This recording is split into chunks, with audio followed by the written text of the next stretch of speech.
Welcome back to Math Zen, everyone.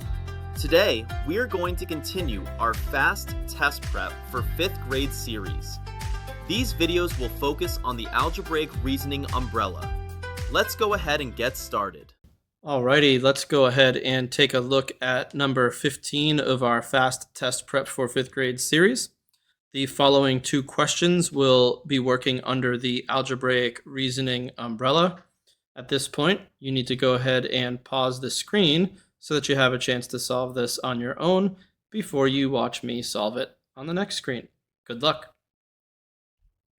Let me try to figure this out. Alrighty, now that you've had a chance to read and solve this one on your own, let's go ahead and compare our results.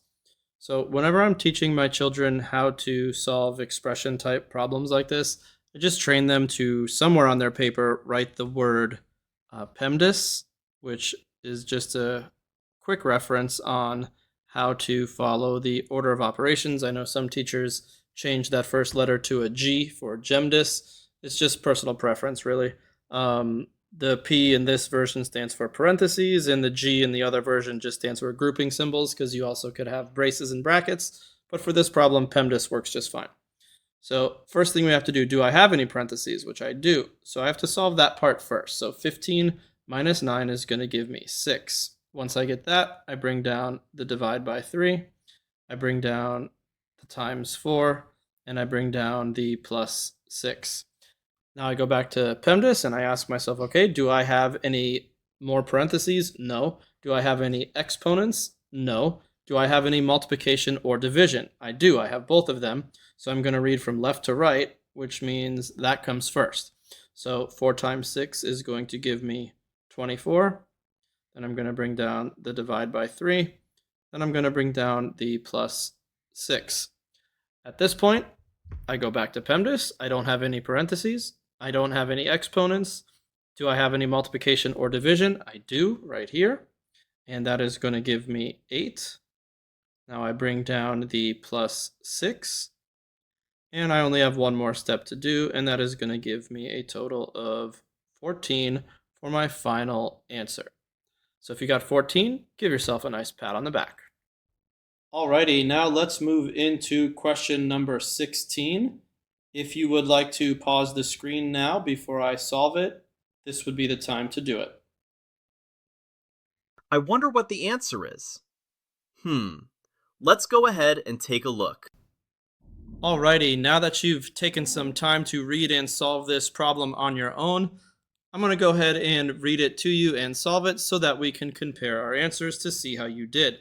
So the problem reads, using the table below, write an equation that describes how you could find the missing number. X is going to equal the input and Y is going to equal the output. So we have a pretty standard data table here with inputs of 1, 2, 3, 4, and 5. And outputs of 3, 6, 9, question mark, and 15. Our job here is to look to see if we have anything going on from our input to our output in terms of patterns.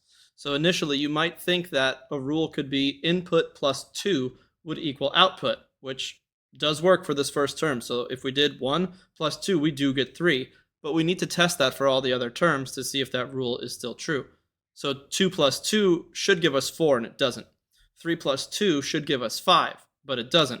So our rule cannot be input plus 2, which means we need to keep looking for something else that might be going on. So let's try to do input times 3, which would be 1 times 3 equals 3. 2 times 3 equals 6.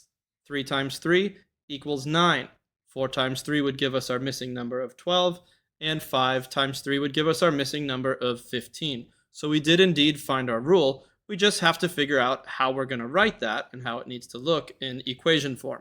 So what we would do, there's 2 options you could do. You could start with the output by saying y equals x times 3, or you could write it as 3x equals y. So if you got those 2 equations, give yourself a pat on the back, because either of those would be considered correct on any test. Good job. Great work today. I hope your confidence is growing with each new video. Remember, if you're not understanding it right away, there's nothing wrong with watching the video a few times for understanding.